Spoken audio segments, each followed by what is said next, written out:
Yang masih bingung terkait saksi pemilu, sini-sini aku bakal jelasin tuntas. Tapi sebelum itu jangan lupa follow, serta share, dan juga save ya video ini biar nggak hilang.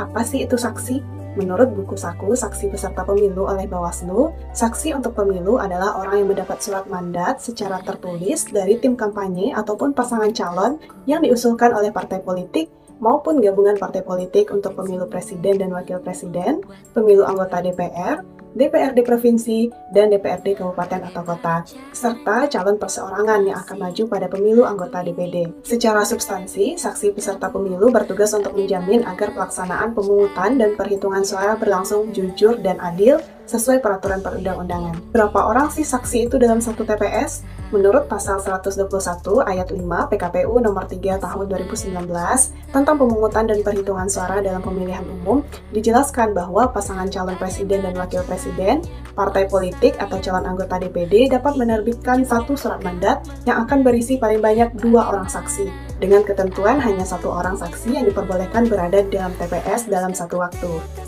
Selanjutnya, aku akan bahas tugas saksi TPS pemilu atau saksi partai pemilu secara detail. Yang pertama, saksi TPS harus menghadiri persiapan, pembukaan TPS, juga pelaksanaan pemungutan suara hingga perhitungan suara di TPS. Yang kedua, mengikuti pemeriksaan perlengkapan pemungutan suara juga perhitungan suara di TPS.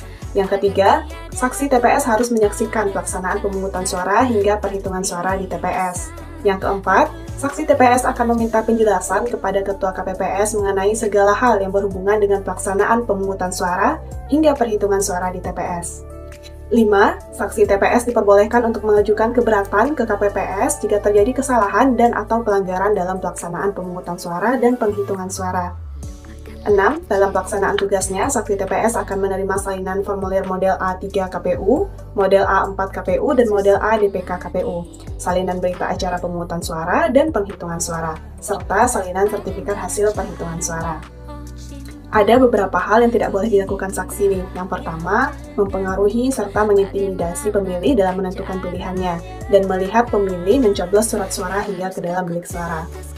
Yang kedua, saksi TPS juga tidak boleh mengerjakan dan atau membantu mempersiapkan perlengkapan pemungutan dan perhitungan suara, serta mengisi formulir pemungutan suara dan hasil penghitungan suara.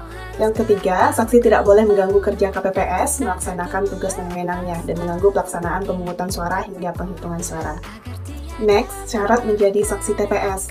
Secara umum, syarat menjadi saksi TPS adalah terdata sebagai warga negara Republik Indonesia, tidak mengenakan serta membawa atribut yang mencitrakan salah satu peserta pemilu, dan hadir tepat waktu. Selain itu, seperti yang sudah aku sebutkan sebelumnya, bahwa syarat menjadi saksi adalah mendapat surat mandat tertulis yang telah ditandatangani oleh paslon atau tim kampanye tingkat kabupaten atau kota, ataupun tingkat di atasnya. Untuk pilpres atau pemilu DPR, ditandatangani pimpinan parpol tingkat kabupaten atau kota, ataupun tingkat di atasnya, atau oleh calon anggota DPD untuk pemilu anggota DPD. Jadi itulah pembahasan seputar saksi. Semoga membantu.